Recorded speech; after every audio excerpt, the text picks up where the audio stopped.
श्री शिवाय नमस्तुभ्यम। हर हर महादेव। 26 अगस्त को है हरतालिका तीज और 27 अगस्त को है गणेश चतुर्थी। ये 26 अगस्त और 27 अगस्त दो विशेष तिथियां हैं और गुरुजी पंडित प्रदीप मिश्रा जी ने दोनों तिथियों की उपयोगी जानकारी दी है। कुछ उपाय बताए हैं जो कि हम आपके साथ इस छोटे से वीडियो के माध्यम से साझा कर रहे हैं। 26 अगस्त को है हरतालिका तीज और 27 अगस्त को है गणेश चतुर्थी। क्या है? गणेश चतुर्थी। 27 अगस्त को गणेश जी की पार्थिव मूर्ति की स्थापना। अब सबसे पहले हम आपको इस वीडियो में ये बताएंगे कि गुरुजी पंडित प्रदीप मिश्रा जी ने कैसे हरतालिका तीज का फुलेरा बनाने को कहा है, क्या क्या सामग्री आपको लेना चाहिए और कौन सी दो पत्तियों का आपको उपयोग अपने फुलेरा में अवश्य करना चाहिए। इस प्रकार से फुलेरा बनाकर भोलेनाथ के मंदिर में अर्पित करने वाले की हर मनोकामना निश्चित पूर्ण हो जाती है। साथ ही इसी वीडियो में हम आपको बताएंगे 26 अगस्त 27 अगस्त को गणेश जी की स्थापना के समय आपको कौन सा सरल उपाय करना है जिससे आपके घर में वर्ष भर धन संपदा की कमी ना हो। साथ ही आपको कैसी मूर्ति लाना चाहिए, मूर्ति की सूंड किस ओर रहना चाहिए, खड़ी या बैठी कैसी मूर्ति आपको अपने घर के लिए लाना चाहिए जो कि आपके घर के लिए शुभकारी हो, लाभदायक हो। साथ ही मूर्ति को घर में लाने से पहले क्या करना चाहिए, क्या क्या नियम शास्त्रों के अनुसार हैं, सभी जानकारी हम आपको इस वीडियो के माध्यम से देने वाले हैं। इसलिए वीडियो को अंत तक देखें ताकि कोई भी उपयोगी जानकारी आपसे ना छूटे।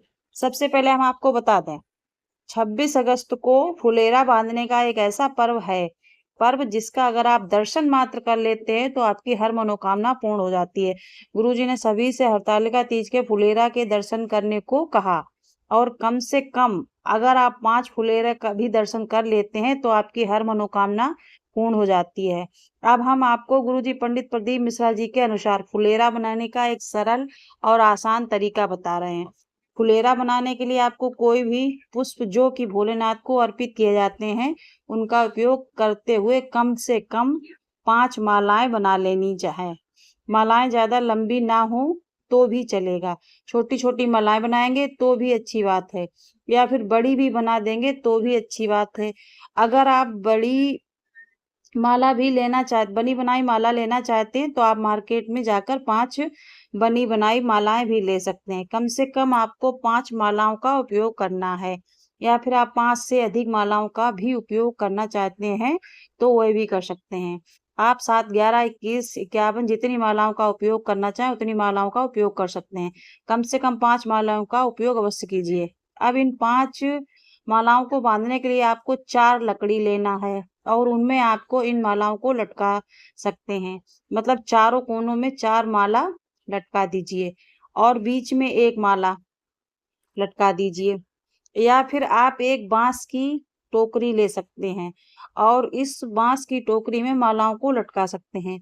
इसके साथ ही आपको इस बात का ध्यान रखना है कि इस फुलेरा में आपको 2 चीजों का उपयोग करना ही है। आपको आम के पत्ते और अशोक के पत्तों को अपने फुलेरा में शामिल करना चाहिए।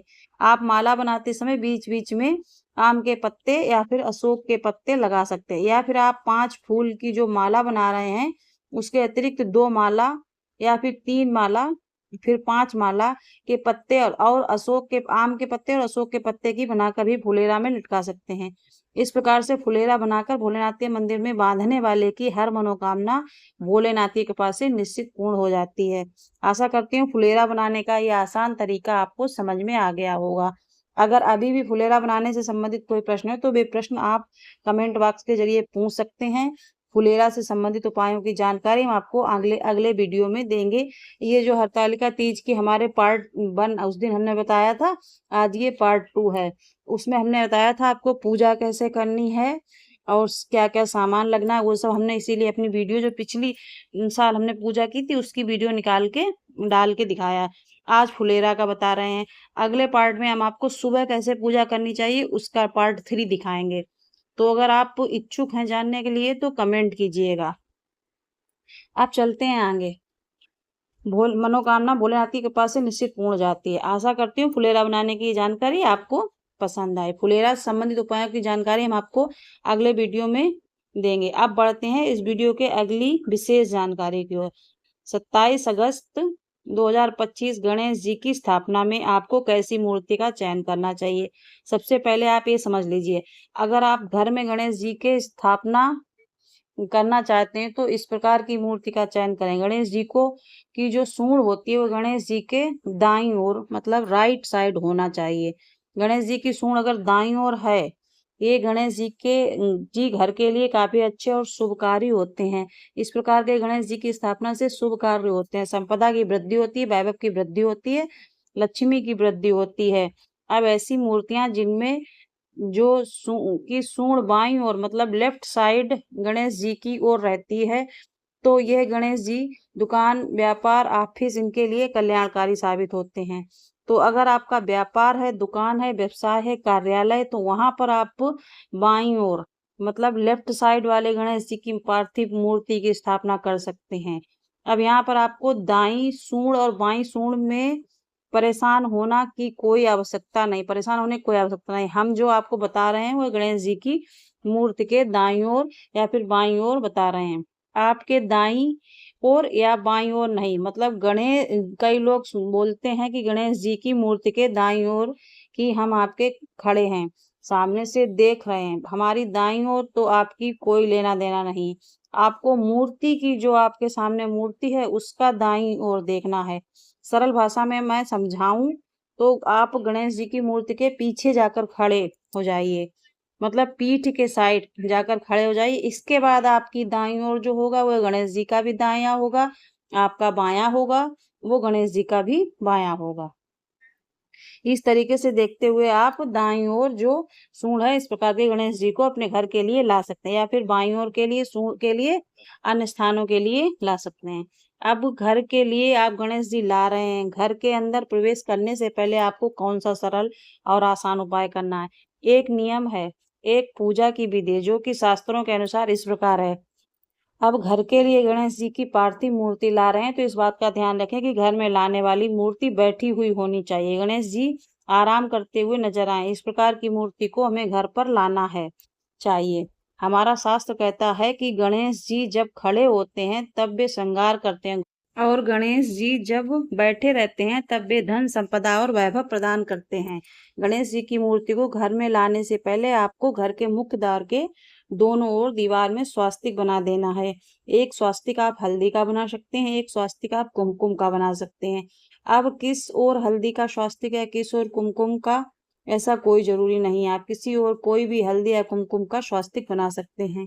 बस आपको इस बात का ध्यान रखना है, मुख्य द्वार के दोनों ओर आपको 2 स्वास्तिक बनाना है, एक हल्दी का और एक कुमकुम का। और मुख्य द्वार के दोनों ओर आपको 2 दीपक प्रज्वलित करना है। ये दोनों दीपक रिद्धि सिद्धि के लिए प्रज्वलित कर रहे हैं। इन दीपक में आप लंबी बाती का उपयोग कर सकते हैं। इसके बाद मुख्य द्वार से आप जब मूर्ति को लेकर अंदर प्रवेश करेंगे तो प्रवेश करते समय आपको अपना सीधा पांव घर के अंदर पहले रखते हुए घर के अंदर आपको प्रवेश करना है। अब आपको गणेश जी की स्थापना के समय करने वाला सरल और आसान उपाय की जानकारी देते हैं। इस उपाय को करने से वर्ष भर आपके घर में धन संपदा की कभी कमी नहीं रहती है। वर्ष भर रिद्धि सिद्धि की कृपा आपके घर में बनी रहती है। आपको गणेश जी की स्थापना के समय एक कुमकुम की और एक हल्दी की मतलब 2 बिंदी आपको बनाना है। एक कुमकुम 2 बिंदी आपको बनाना है। इस उपाय को करने से जो रिद्धि सिद्धि हैं वो वर्ष भर आपके घर पर बनी रहती हैं। आपको गणेश जी की स्थापना के समय एक कुमकुम की और एक हल्दी की मतलब 2 बिंदी आपको बनाना है, और एक कुमकुम की और एक हल्दी की गणेश जी के पीछे जो दीवार होती है वहां पर रिद्धि सिद्धि के निमित्त बना देना है। क्योंकि गुरुजी ने कहा जब गणेश जी का विसर्जन कर देते हैं तो रिद्धि सिद्धि भी उनके साथ चली जाती हैं, पर जो 2 बिंदी रिद्धि सिद्धि के निमित्त अपने घर पर गणेश जी की मूर्ति के पीछे बना देते हैं, उसके घर पर वर्ष भर गणेश जी के साथ रिद्धि सिद्धि और की कृपा बनी रहती है और घर में कभी कोई चीज की कमी नहीं होती है। अब ये उपाय आप स्थापना के समय करेंगे तो काफी अच्छी बात है, अन्यथा विसर्जन के पहले इस विशेष उपाय को अवश्य कर दीजिएगा। इस वीडियो में बताया गया उपायों को आपको उपयोगी जानकारी से संबंधित अगर अभी भी आपके मन में कोई प्रश्न है तो वे प्रश्न आप कमेंट बॉक्स के जरिए पूछ सकते हैं, और हम आपको कल दूसरी हरतालिका तीज और गणेश से संबंधित उपाय बताएंगे। इस वीडियो को लाइक कीजिए, सब्सक्राइब कीजिए और हमें कमेंट करके बताइए अगर आपको कोई भी जानकारी अच्छी लगे, अगर आप हमारा सपोर्ट करेंगे तो हमें मनोबल बढ़ेगा हमारा, और हमें भी अच्छा लगेगा, चलो आपके लिए और जानकारियाँ, ये जानकारियाँ इतनी ढूंढ के इकट्ठी करके वीडियो बनाना, ये सब इसमें भी फ्रेंड्स बहुत मेहनत लगती है, कोई ऐसे नहीं हो जाता है। और अगर आप गणेश चतुर्थी व्रत साल भर रहना चाहते हैं, जो कि बहुत ही फलदायी होता है, तो आप हमें कमेंट बॉक्स में बताइए, तो हम उसकी भी विधि, क्योंकि वो 27 तारीख से ही शुरू होएगा। श्री शिवा नमस्तुभ्यम, हर हर महादेव।